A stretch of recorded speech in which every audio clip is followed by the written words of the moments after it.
Hello everyone, Civ Extraordinaire here, and welcome back to another New Frontier Pass pack update. I was going to say pack review, but this is a different video because we will be reviewing not reviewing, we will be going over the January 2021 trailer and DLC for the New Frontier Pass, and kind of looking at the trailer and giving you some of my first impressions on what has been revealed so far. And without further ado, let's just get right into the trailer and see what's going on so far. Welcome to the developer video for the 5th DLC of the Civilization 6 New Frontier Pass. Today, we're going to be revealing our next new civilization, a new alternate leader for 2 existing civilizations, a new game mode even your rich Uncle Moneybags would approve of, and a new obviously the corporations. First up, the next new civilization you'll be exploring is known for its dense forests, fertile floodplains, one of the healthiest cuisines in the world, and a rich, innovative culture. Chào mừng quý vị đến với Việt Nam. I love his Vietnamese pronunciation. Ooh, and we have a little turtle. All right. Though those colors, I was expecting something lighter. First, let's provide the details on this culture and terrain-focused civ. In the meantime, brace yourself to ride some storms. As we've shared previously, we begin our process for creating They're going over their animations. Highly polished and supremely professional do-it-yourself reference videos.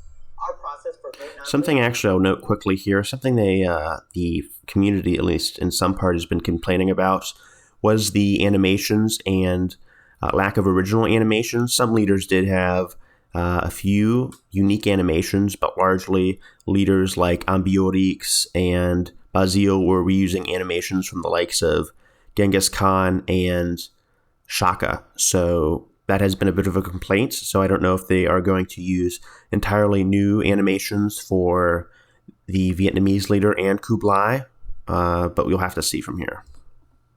It was no different and even more fun. Like Ambiorix, this leader is a fierce warrior. They are known for their bravery, guerrilla tactics, and deadly temper. They are not only considered one of Vietnam's national heroes, but a godlike figure whose personality and achievements have become stuff of legend. So I'm kind of getting the feeling that this figure is going to be male. I know people were talking about a 3 female leader minimum quota that the devs kind of follow, but as 2020 and 2021 are looking to be very unusual years, I don't think the Civ team will be following that quota.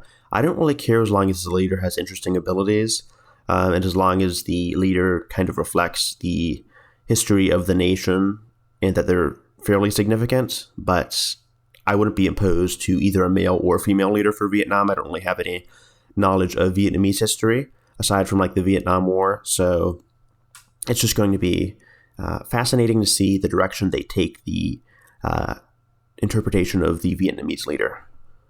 It was our honor and privilege to help bring Vietnam to life with these animations, which, if you look at the reference videos, also make for a pretty rigorous at-home pandemic workout. I love his enthusiasm. This pack will also include an alternate leader for our China and Mongolia civilizations, the jolly but ruthless conqueror Kublai Khan. All right, I just want to quickly mention something about Kublai Khan. I'll actually let this play first. Again, we're saving the details for a Kublai Khan. Okay, so this is interesting because I kind of was thinking that Kublai Khan would have something about sending traders to new cities and getting Eurekas, because that ties in with the Mandate of Heaven China ability, which grants China stronger Eurekas. I believe it's 50% instead of 40%. That was kind of changed around in Rise and Fall.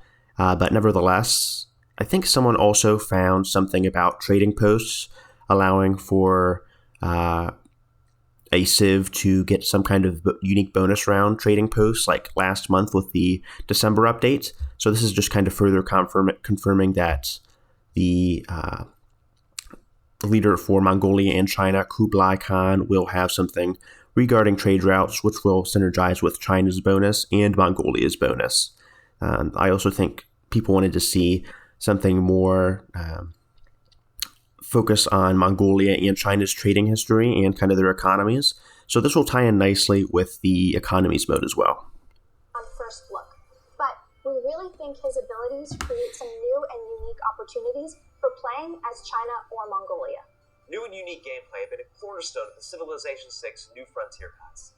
Every pack has featured an optional new game mode to shake up standard gameplay to present some engaging new challenges.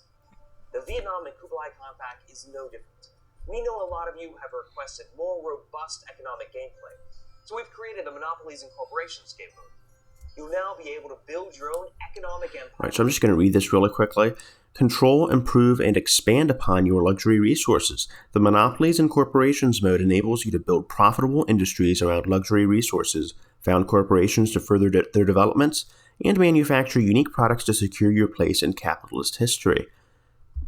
Here we go. Live out all your fantasies of swimming.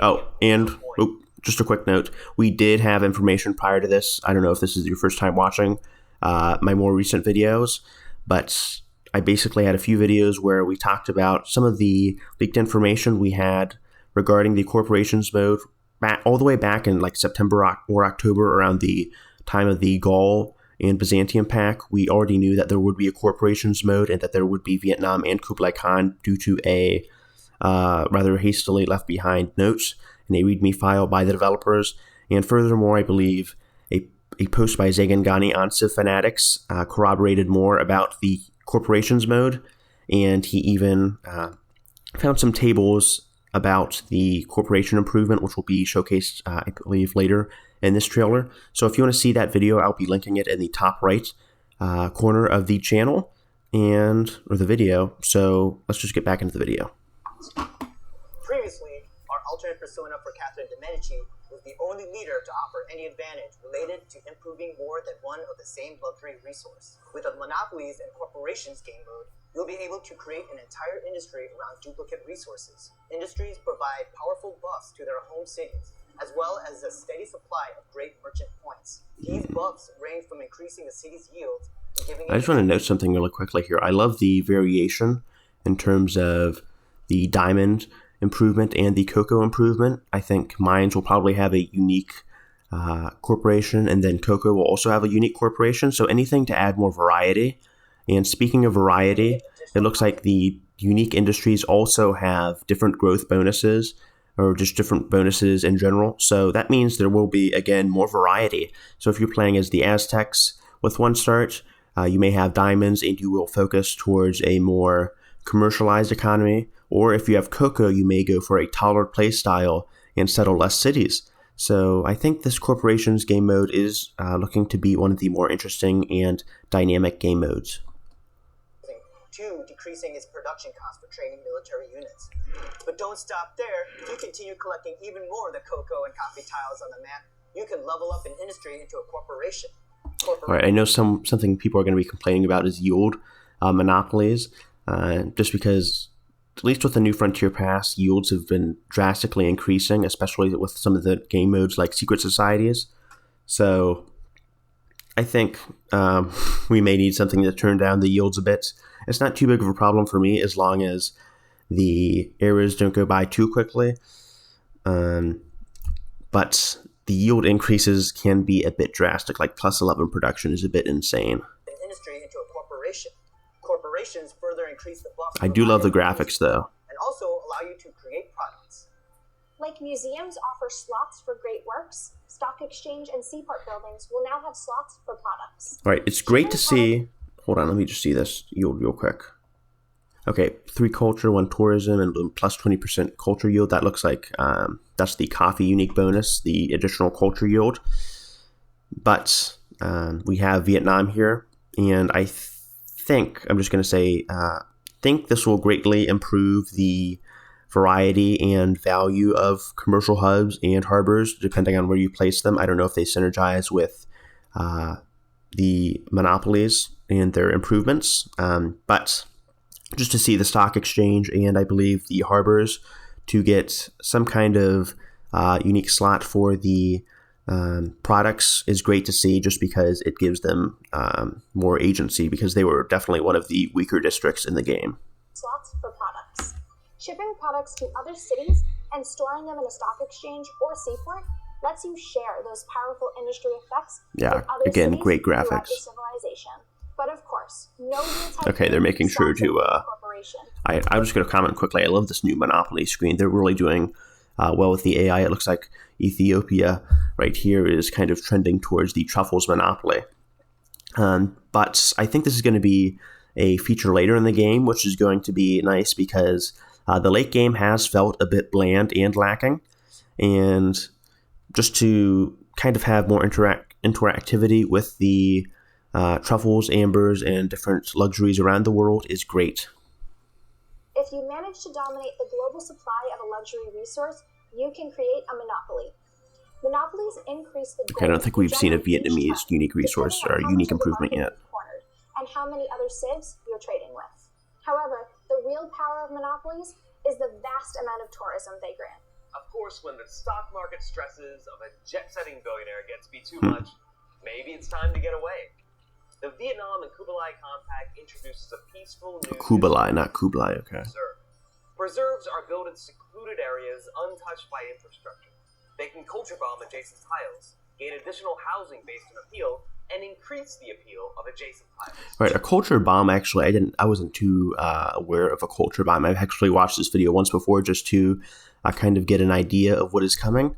But this wasn't... just a preserve wasn't really what I was thinking of. I was kind of thinking of a more urban improvement or district like the walled quarters, which we saw in the plague scenario. I was hoping something like that would be adapted for the new pack in terms of gameplay. Just to see larger cities would have been nice, and to kind of expand cities beyond just one tile, and just to kind of play with how big a city can get. But, I mean, I guess this is okay. I don't know how much I'll play with it. It kind of seems like a more centralized park that comes earlier. But, again, we'll have to wait until January 28th until we can cast a final verdict on the preserve. 2 buildings can be constructed in a preserve. The Grove, which unlocks with mysticism, and the Sanctuary, which unlocks with conservation. Teddy is going to love this improvement. Increase the yields of adjacent charming and breathtaking tiles that have not... Oh, yeah. And that, Civ fans, was the new Frontier Pass. The Vietnam and Kublai Khan Pact, a new civilization, a new leader for existing civilizations, a game mode that rewards playing the whole map, and a new district that shows the value of natural spaces. All right, so we did get some interesting information.